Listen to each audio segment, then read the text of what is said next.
Seattle Seahawks already said you're fired to 4 different players this week, and there could be more with NFL free agency beginning on Monday. Welcome into this edition of Seahawks Today, powered by Chat Sports. Tyler Jones here with you. Thanks for joining us. On today's show, we're going to break down the updated list of cut candidates for your Seattle Seahawks.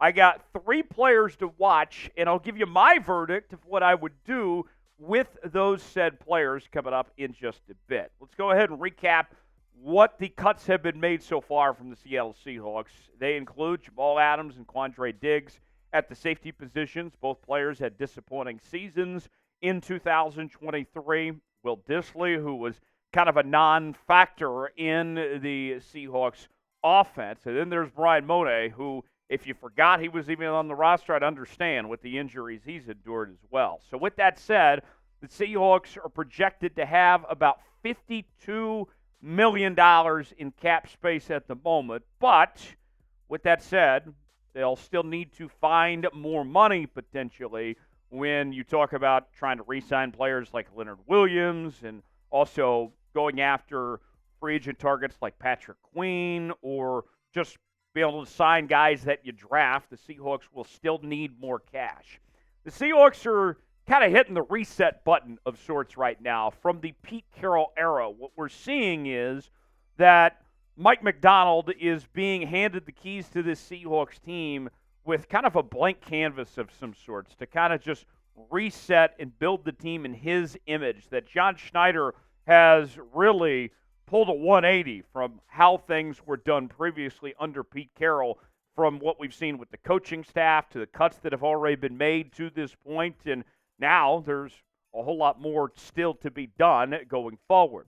We will go over the list in just a moment, but first, I want to know, folks, quick survey, how likely are you to recommend Seahawks Today to your fellow 12s out there? We want to make sure that this show gets out to as many people as possible, and so I want to know how likely you are to recommend this show and the work that we're bringing you each and every day here on Seahawks Today. Scale it for me in the comment section 1 through 10. Anything less than a 10, and you're a hater. Give me some advice. Let me know if you would recommend the show or not. Let's go to cut candidates. Let's begin with Tyler Lockett. This one, a bit of a controversial one, to say the least, with how beloved Tyler Lockett is among the Seahawks community. But let's just face it. Let's get to the facts. When you look at the numbers of the situation, they don't look great for Tyler Lockett. As he enters another season in the NFL, he's now going to be 32 years old. He's not a spring chicken anymore, and his contract is not very friendly for the Seahawks, as he has 2 years remaining at about a $27 million cap hit for 2024.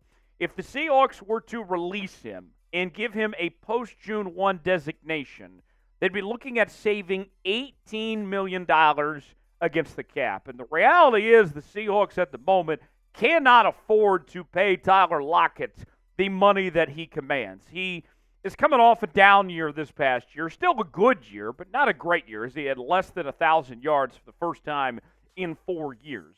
And JSN is expected to see his role increase among the Seahawks offense, potentially becoming Seattle's new number 2 receiver behind DK Metcalf here. What I look at personally is that the market when it comes to Tyler Lockett, I don't think anybody's going to pay him the $16 million that he's making from the Seahawks right now. So if I'm John Schneider, if I'm Mike Macdonald, I go to Tyler Lockett and I say, look, we want to keep you around, but we can't afford to pay you that money, and you're not going to get that money elsewhere. So you might as well restructure and take a pay cut and end your career here with the Seattle Seahawks. We want you here. We know you want to be here, but in order for this marriage to work for both sides, you got to be able to take that pay cut to stick around here for this Seahawks team. And I think that would be best for Tyler Lockett. I think that'd be best for the Seattle Seahawks if they can convince him to take that pay cut to stick around with the Seattle Seahawks team and still have an impact on this offense going forward. And hopefully he retires with the Seattle Seahawks when it's all said and done. Should the Seahawks cut Tyler Lockett? What do you guys think? I say no. I say restructure. But what do you guys think? Y for yes and for no, weigh in our pinned comment today. Let us know what you think.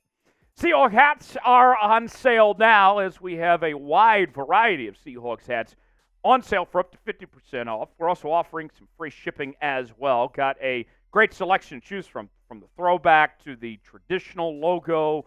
We also have a flat bill version as well. And there's plenty of more hats to choose from besides the ones you're just seeing on your screen. You can go see for yourself at chatsports.com/Seahawks hats to get yours today, only for a limited time. 50% off on some hats, offering some free shipping as well. Get yours today. Chatsports.com/Seahawks hats. The link is in the comments and description of today's video. Next on the list, we find Dre'Mont Jones. And there was a lot of excitement last offseason when the Seahawks signed Dre'Mont Jones from the Denver Broncos. But if we're just going to be frank, if we're going to be honest with you, it was a disappointing campaign for Dre'Mont Jones in 2023. He did not perform to the expectation and to the money that he made. And you look at the situation, let's be honest, based on what the Seahawks got out of Dre'Mont Jones last year, and granted you would hope things get better with a new system with Mike McDonald and everything coming in, I mean, they overpaid. It's a bad contract. He's got 2 years remaining with a cap hit of $18+ million this upcoming season.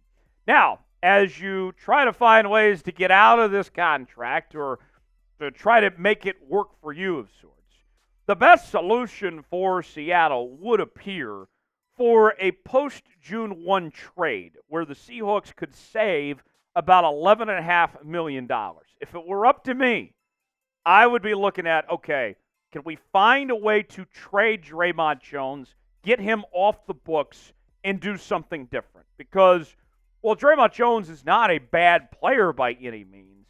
The Seahawks can't justify that money that he's commanding for the lack thereof production that they got out of him this past year. It's just simply comes down to that. No one's knocking Dre'Mont Jones saying he isn't a good football player, but he sure as hell doesn't look like an $18 million football player. I can guarantee you that much. See what you can to get a draft pick out of him and go younger and cheaper at that position. If you had to pick one to keep, which one would you rather have, Tyler Lockett or Dre'Mont Jones? If it's Tyler Lockett, type T for Tyler Lockett. If it's Dre'Mont Jones, type D for Dre'Mont Jones. Let us know in the comment section below. We got some exciting stuff ahead here for NFL free agency here on the program. Myself and Smitty, we're going to be live all day Monday here on the channel with live coverage of free agency frenzy. When a move happens, we're going to talk about, we're going to make a video, we're going to react here on the channel, and I expect the Seahawks to be very active this free agency period. So lock us in, subscribe now for free for the latest happenings on your Seattle Seahawks all offseason long. We got you covered. Subscribe now, youtube.com/Seahawks TV. You'll be glad you did. Last on our list is Nick Bellore, the longtime Seahawks fullback and linebacker, a guy that plays both ways, but he's not getting any younger. Bellore is going to enter 2024 at the age of 35 years old. He's a man now, folks. He's got 1 year remaining on his contract at about $4 million is the cap hit. And if the Seahawks decide to depart from him, and it doesn't matter when, it could be pre or post June 1, they're looking at potential savings of about $2.85 million if they were to move on from Nick Bellore. Now, I look at Nick Bellore, and I think he's very replaceable. The Seahawks offense, this new air raid scheme that is going to be put into place by Ryan Grubb, is not going to really require a fullback. If you see two back sets, it's going to be likely two running backs. And Nick Bellore is way down on the depth chart when it comes to the linebacker position as well. There's not really a need for Nick Bellore, and that's $4 million, money that could be better used, better spent elsewhere as far as I'm concerned. To me, this is by far the easiest decision of the three. I'd cut Nick Bellore and count your losses and move on and call it good when it comes to him. So with that, to recap our cut candidates, they include Tyler Lockett. I'm saying restructure. Try to find a team-friendly deal to keep him around. Dre'Mont Jones, I'd be looking to make a trade of sorts and seeing what you could get out of him to get out of that bad contract. And then Nick Bellore, I'd just straight up cut personally. Who's the player you believe the Seahawks should cut? We've gone through a few names. Obviously, there's plenty more out there potentially to talk about. Weigh in the comment section. Let us know what you think, and we'll see you next time right here on Seahawks Today.